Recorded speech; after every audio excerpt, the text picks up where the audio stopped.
এই রকম সুন্দর স্বাদের ছোলার ডালের তরকারি আমি কিভাবে বানিয়েছিলাম চলুন বন্ধুরা একটু দেখে নেন। হ্যালো বন্ধুরা, welcome back to my YouTube channel. আজকে আবারও এক লং ভিডিও নিয়ে আপনাদের সামনে হাজির হয়ে গেলাম। আজকে বানাবো ছোলার ডাল, তবে বন্ধুরা একটু অন্যরকম স্টাইলে। ছোলার ডাল বানানোর জন্য আমি এখানে নিয়ে নিয়েছি ছোলার ডাল, যদিও বা এটাকে রাত থেকে ভিজিয়ে ধুয়ে পরিষ্কার করে রেখেছি। এখানে নিয়েছি অল্প একটু চিকেন, এখানে আদা রসুনের পেস্ট মানে থেতো করা পেস্ট নিয়েছি, টমেটো একটা মিডিয়াম সাইজের টমেটোটা, দুটো কাঁচা লঙ্কা, দুটো বড় বড় সাইজের পেঁয়াজ কুচি, অল্প একটু ক্যাপসিকাম আর সামান্য আলুটা দেড়টা নিয়েছি, একটা বড় সাইজের একটা ছোট্ট সাইজের। আর এখানে নিয়েছি এই যে একটা তেজপাতা, দুটো লবঙ্গ, অল্প একটু দালচিনি আর 6টা এলাচ আর সামান্য একটু চিনি। এখানে নিয়েছি হলুদ গুঁড়ো, লঙ্কা গুঁড়ো, ধনে, জিরে, গোলমরিচের গুঁড়ো, পরিমাণ মতো নুন, আর এখানে নিয়েছি একটু গরম মশলা গুঁড়ো। তো বন্ধুরা চলুন তাহলে ওভেনে চলে যাই, ভিডিওটা না টেনে দেখতে থাকুন, ভালো লাগবে।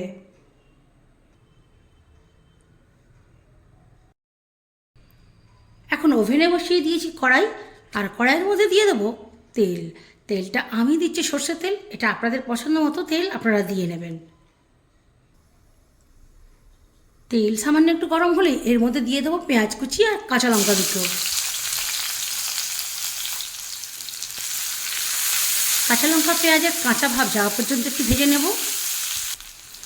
এখন এর মধ্যে দেবো এলাচ, লবঙ্গ, দালচিনি, 2-4 বার একটু নাড়িয়ে নেব। পেঁয়াজটা ঠিক এইরকম ভাজা ভাজা হয়ে যাবে যখন, তখন এর মধ্যে আমি দিয়ে দেবো চিকেন।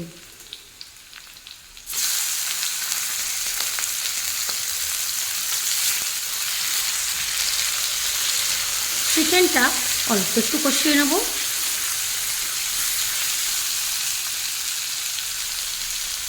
চিকেন থেকে জল ছাড়ার জন্য ছড়িয়ে দেবো একটু নুন।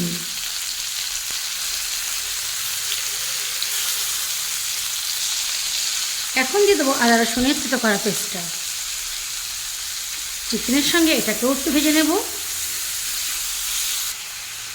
এখন দেবো ক্যাপসিকাম কুচি, এটাকেও 2-4 বার একটু নাড়িয়ে নেব। এখন দেবো আলু, প্রত্যেকটা ইনগ্রিডিয়েন্টস দেবো আর অল্প 2-1 মিনিট করে সব নাড়িয়ে ভেজে নেব।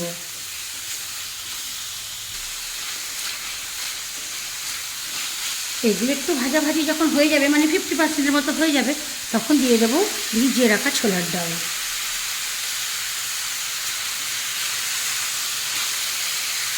ছোলার ডালটাকে একটু সময় নিয়ে ভাজতে হবে।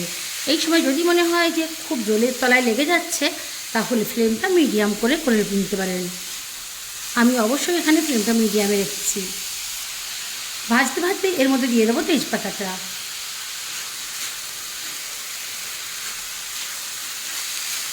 1-2 মিনিট ছাড়াই একটু উল্টিয়ে পাল্টিয়ে ভেজে নিতে হবে। তবে ছোলার ডালটা ভাজতে একটু সময় লাগবে। বেশ সময় দিয়ে অনেকক্ষণ ভাজিয়ে নিয়েছি, এই ধরুন মিনিট 7-8 মতো। এখন দিয়ে দেবো এর মধ্যে কেটে রাখা টমেটো, সঙ্গে দিয়ে দেব মশলা। এর মধ্যে শুধু গরম মশলাটা আমি উঠিয়ে রেখেছি।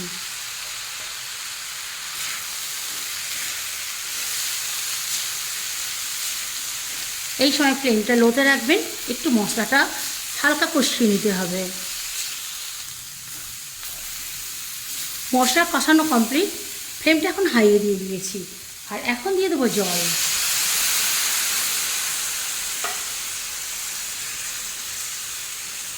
জলটা অবশ্যই পরিমাণ মতো দেবেন, মানে যেরকম গ্রেভি খাবেন, তবে ডাল তো একটু বাড়বে, আমি তাই আরও একটু জল দিয়ে দেবো। এখন মশলার সঙ্গে সমস্ত কিছু একটু ভালোভাবে জলের সঙ্গে মিশিয়ে দেব। খোলা রেখে ফোটা পর্যন্ত অপেক্ষা করব। খুব ভালো মতো ফুটে গেছে, এখন দিয়ে দেবো ঢাকা। হাই ফ্লেমে মিনিট 2-3 ফুটিয়ে নেব, তারপর লো ফ্লেমে 10 মিনিট রান্না করে ফিরে আসছি। ফিরে আসলাম 10 মিনিট পর। ফ্লেমটা কিন্তু এখন লোতেই আছে। ডাল তো অলমোস্ট গলেই গেছে, আলুও গলে গেছে। ফ্লেমটা কিন্তু লোতেই থাকবে। এখন দিয়ে দেবো পরিমাণ মতো চিনি, মানে স্বাদ মতো। এটা আপনারা স্কিপও করতে পারেন। চিনি দিলে একটু স্বাদটা, ব্যালেন্সটা ঠিক হয় আর কি স্বাদের। তো যাই হোক, এখন আমি দিয়ে দেবো এই যে গরম মশলা গুঁড়োটা। গরম মশলাটা গুঁড়ো দেওয়ার পর হালকা একটু নাড়িয়ে দেব। আর এই সময় অবশ্যই আমি নুনটা চেক করে নেব। নুন তো একদম ঠিকঠাকই আছে। নামানোর আগে ছড়িয়ে দেবো একটু ধনেপাতা কুচি।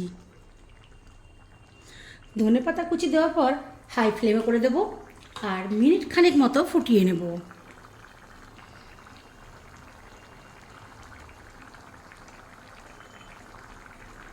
দেখতেই পেলেন কিভাবে বানালাম ছোলার ডাল। তো এবার ওভেনটা অফ করে দেব। ফিরে আসছি ঠান্ডা হওয়ার পর। তো বন্ধুরা, দেখতেই পেলেন কিভাবে বানালাম আমি ছোলার ডাল। আর এই ছোলার ডাল দিয়ে চিকেন অবশ্যই আপনারাও কিন্তু একবার বাড়িতে ট্রাই করে নেবেন। এটা খেতে কিন্তু খুবই ভালো লাগে। তো আজকে আমার এই ছোলার ডাল রান্নার পদ্ধতিটা আপনাদের কেমন লাগলো কমেন্ট করে কিন্তু জানাবেন।